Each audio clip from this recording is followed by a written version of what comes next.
Hello friends, हमने पिछले lecture में नाइट्रोजनस फर्टिलाइज़र के बारे में पढ़ा था। अब इस लेक्चर में फॉस्फेटिक फर्टिलाइज़र के बारे में पढ़ेंगे। सबसे पहला उसका प्लांट में क्या रोल है, दूसरा अगर फॉस्फोरस की डेफिशिएंसी है तो प्लांट में क्या होता है, और तीसरा फॉस्फेटिक फर्टिलाइज़र का क्लासिफिकेशन हम पढ़ेंगे। तो हम स्टार्ट करते हैं। सबसे पहले phosphatic fertiliser in the soil the form of inorganic phosphorus are H2PO4 minus, HPO4 minus 2 and PO4 minus 3।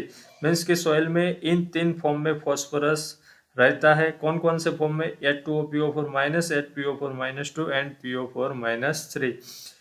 इनमें से प्लांट इन दोनों, ये सिर्फ दोनों ही फॉर्म में फॉस्फोरस को अपटेक करता है। कौन कौन से फॉर्म में? तो H2O4 minus, H2PO4 minus and HPO4 minus 2 ion are available to plants. Means के है तीन फॉर्म में अवेलेबल, पर इनमें से जो ये पहले है H2PO4 minus and HPO4 minus 2 form में प्लांट फॉस्फोरस एब्जॉर्ब करता है। तो ये आपको ऑब्जेक्टिव में आ सकता है कि कौन से फॉर्म में प्लांट फॉस्फोरस को एब्जॉर्ब करता है। तो H2PO4 minus and HPO4 minus 2। Firstly, the P phosphorus is in soil is immobile। Means के जो फॉस्फोरस है सॉइल में क्या है? इमोबाइल है। मीन्स के उसका मूवमेंट सॉइल में अगर हम एप्लीकेशन देते हैं तो जैसा कि नाइट्रोजन फर्टिलाइजर है ऐसा इसका मूवमेंट होता नहीं है। मीन्स कि ये प्लांट है, ये प्लांट के रूट है। अगर हम इधर प्लांट को फॉस्फोरस देंगे, थोड़े से दूर इधर प्लांट को फॉस्फोरस देंगे, तो क्या वो मैक्सिमम 1 सेंटीमीटर ही मूवमेंट कर पाएगा। तो इसकी वजह से हम क्या करते हैं कि फॉस्फोरस को डायरेक्टली जो सॉइल का रूट जोन है, ये रूट जोन है, तो रूट जोन में ही हम अप्लाई करते हैं। क्यों?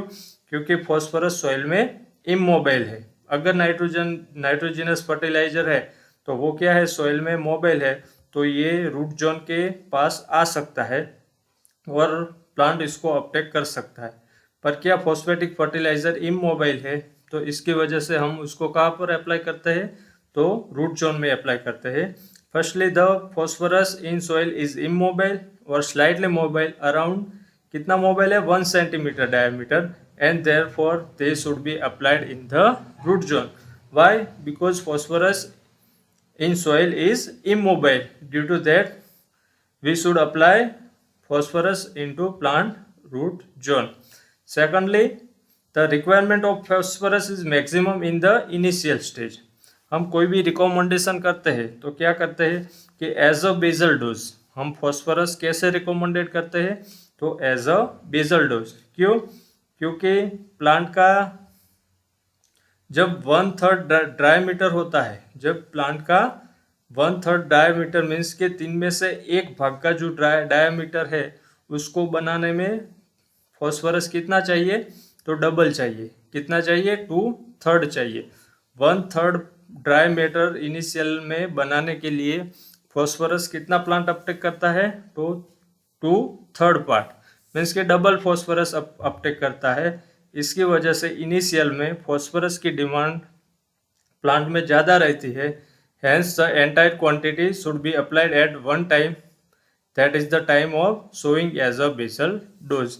इसीलिए हम फॉस्फोरस को बेसल डोज में अप्लाई करते हैं। तीसरा, phosphorus is vital to plant growth and found in every living plant cell. It is involved in several key plant function. Means के फॉस्फोरस का रोल क्या है? तो सबसे इंक्लूडिंग एनर्जी ट्रांसफर। मीन्स के जो एटीपी है उसमें जो एनर्जी ट्रांसफर है तो उसमें फॉस्फोरस मेनली रोल होता है। दूसरा, फोटोसिंथेसिस में।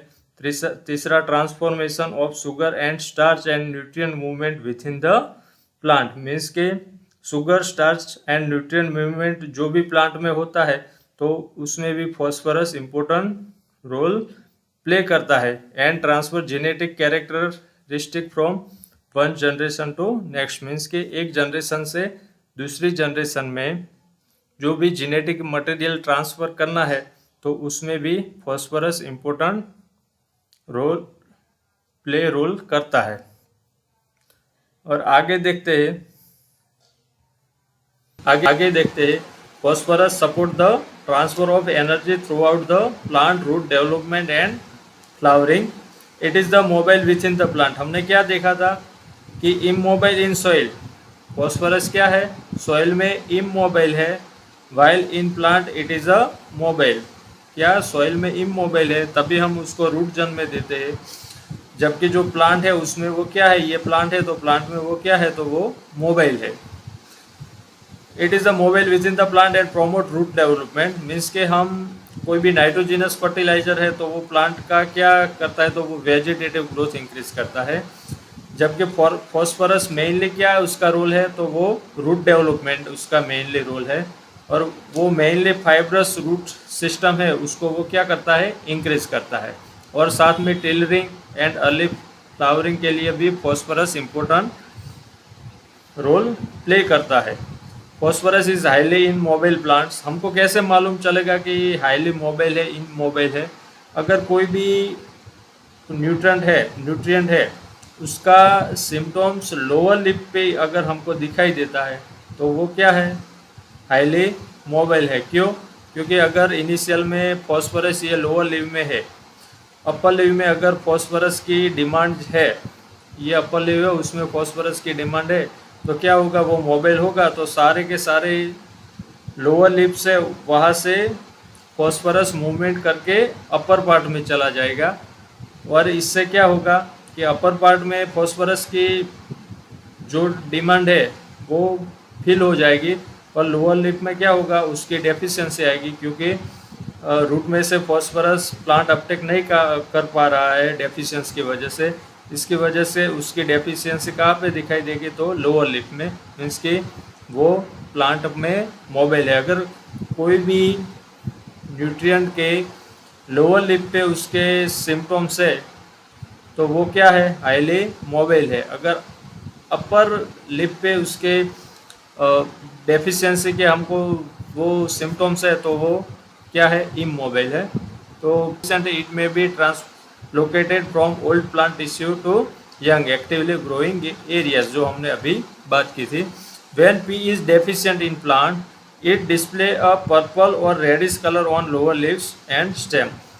ये आप फोटो में देख सकते हो कि जो लोअर लिप है वहाँ पर उसके लोअर लिप पे उसके सिम्टम्स दिखाई दे रहे हैं. वो क्या दिखाई दे रहा है, पर्पल और रेडिश कलर में वो दिखाई दे रहे हैं. अगर नाइट्रोजन की डेफिशिएंसी है, हमने आगे के चैप्टर में पढ़ा था, तो वो प्लांट पूरा का पूरा येलो हो जाएगा, लोअर लिप येलो हो जाएंगे, स्टंटेड ग्रोथ हो जाएगा. अगर फॉस्फोरस की डेफिशिएंसी है तो हमको कैसे मालूम चलेगा, जो प्लांट के लोअर लिप है वो पर्पल कलर में अगर कन्वर्ट होते हैं, ये मेज का प्लांट है, पर्पल कलर में इसके लिप कन्वर्ट हो रहे हैं, तो ये क्या है, तो उसमें न्यूट्रिएंट की डेफिशिएंसी है, फॉस्फोरस की डेफिशिएंसी है. अब हम आगे बढ़ेंगे उसका क्लासिफिकेशन. फॉस्फेटिक फर्टिलाइज़र का क्लासिफिकेशन कितने ग्रुप में है, 3 ग्रुप में है. कोई उतना नहीं है. हमने नाइट्रोजिनस फर्टिलाइज़र में बोला था कि एमोनियम नाइट्रेट पर से आप 4 ग्रुप में क्लासिफिकेशन याद कर पाएंगे. इसमें भी कुछ नहीं है. इसमें क्या है, एक water soluble phosphatic fertiliser, means कि जो वाटर में सोल्यूबल है. दूसरे जो वाटर में सोल्यूबल नहीं है पर साइट्रिक एसिड में सोल्यूबल है, तो वो कौन से, तो वो दूसरे पार्ट में आएंगे, साइट्रिक एसिड सोल्यूबल. और ऐसे फॉस्फेटिक फर्टिलाइज़र जो दोनों में इनसोल्यूबल है, वाटर में भी इनसोल्यूबल है और साइट्रिक एसिड में भी इनसोल्यूबल है, तो वो कौन से आएंगे, तीसरे पार्ट में. तो हमको 3 पार्ट में फॉस्फोरस का क्लासिफिकेशन होता है. First water soluble phosphatic fertiliser, second one is citric acid soluble fertiliser, and third one is water and citric acid insoluble phosphatic fertiliser. तो उसमें क्या क्या एग्जाम्पल है वो हम आगे देखते हैं. तो सबसे पहले हम देखेंगे water soluble phosphatic fertiliser. They contain water soluble P as a H2PO4 minus. हमने पढ़ा था कि 2 फॉर्म में प्लांट फॉस्फोरस को अपटेक करता है, H2PO4 minus and HPO4 minus 2. तो वाटर सोल्यूबल फॉस्फेटिक फर्टिलाइज़र में H2PO4 माइनस में फॉस्फोरस अवेलेबल होता है. वो क्या है, तो plant absorb quickly and available to plant when the root system is not fully developed. Means कि कोई भी प्लांट की रूट सिस्टम फुल्ली डेवलप नहीं हुई है तो भी ये वाटर सॉल्युबल फॉस्फेटिक फर्टिलाइज़र है वो उसको इजीली अवेलेबल हो जाएंगे। और मेनली रोल क्या है फॉस्फेटिक फर्टिलाइज़र का, तो वो है root development and energy transfer within the plant. Water soluble phosphorus is rapidly transformed into water insoluble form in soil, hence there is no danger of loss due to leaching। Means कि water insoluble में convert हो जाएगा, इसकी वजह से इसका leaching जो nitrogenous fertiliser में होता है उतना लीचिंग इधर होगा नहीं। This fertiliser applied when a crop require quick start for short duration crop. अगर हम हमारे फील्ड में वीट है, पर मिलेट है, बाजरा है, कोई भी लेग्यूमिनस क्रॉप है, शॉर्ट ड्यूरेशन क्रॉप है, तो उसमें हम वाटर सोल्यूबल फॉस्फेटिक फर्टिलाइज़र डाल सकते हैं। अब हम आगे उसके एग्जाम्पल के बारे में पढ़ेंगे। तो उसके मेनली एग्जाम्पल क्या है, तो एक पहला है सिंगल सुपर फॉस्फेट मीन्स कि SSP। उसमें क्या है 16% फॉस्फोरस है। ये आपको एग्जाम में आ सकता है कि SSP में फॉस्फोरस कितना परसेंट है। DSP डबल सुपर फॉस्फेट में मीन्स कि 16 2 32 okay.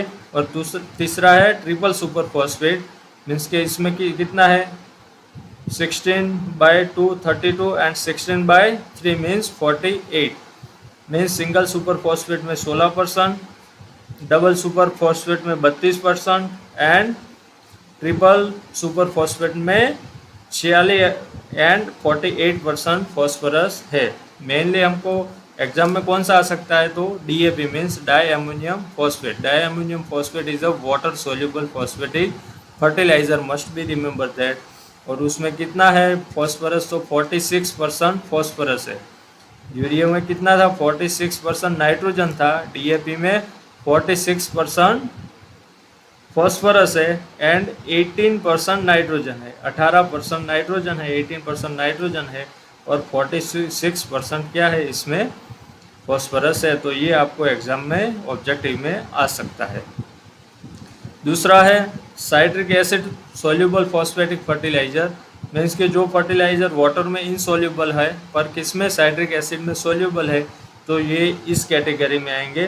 They are suitable for moderately acid soil means कि जो एसिडिक सॉइल है, ज़्यादा नहीं पर थोड़ी एसिडिक सॉइल है, उसमें क्या ये सूटेबल है। क्यों?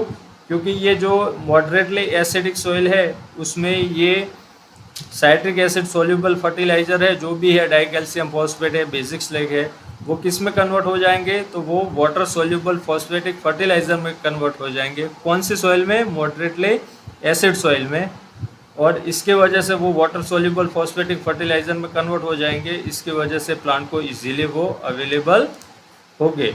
तो ये citric acid soluble fertiliser suitable for moderately acid soil because they get converted into water soluble form। और ये क्या है, ये बेसिक इन रिएक्शन है मीन्स कि इनका रिएक्शन रेसिडुअल इफेक्ट कौन सी है, बेसिक है। क्यों? क्योंकि जो भी citric acid soluble phosphatic fertiliser है इसमें क्या है, कैल्शियम का कंटेंट है। क्या है? कैल्शियम इसके अंदर अवेलेबल है। तो कैल्शियम की वजह से वो क्या करेगा, तो मॉडरेटली एसिडिक सॉइल का एमेंडमेंट के लिए भी अच्छा रहेगा। They are suitable for long term crops means कि जो क्रॉप थोड़े उनके 2 सीजन के 3 सीजन के हैं उस क्रॉप में ये सूटेबल रहेंगे। तो उसके एग्जांपल आपको कौन कौन से याद रखने हैं, तो एक है डाई कैल्शियम फॉस्फेट मीन्स कि DCP, दूसरा है बेसिक स्लैग और तीसरा है कैल्शियम मेटाफॉस्फेट। तो ये 3 आपको एग्जाम्पल याद रखने हैं। हमने पहला देखा उसका क्लासिफिकेशन में वाटर सोल्यूबल फॉस्फेटिक फर्टिलाइजर, दूसरा है साइट्रिक एसिड सोल्यूबल फर्टिलाइजर और तीसरा है water and citric acid insoluble phosphatic fertiliser. तीसरा कौन सा है? Water and citric acid insoluble phosphatic fertiliser means के दोनों में भी सोल्यूबल नहीं है। These mineral fertilizer contain phosphorus which is insoluble in water as well as in citric acid. They are suitable in strongly acidic soil. जो citric acid soluble fertiliser थे वो moderately acidic soil में suitable है। ये कौन से जो strongly acidic soil है उसमें ये water and citrate acid insoluble phosphatic fertiliser suitable है।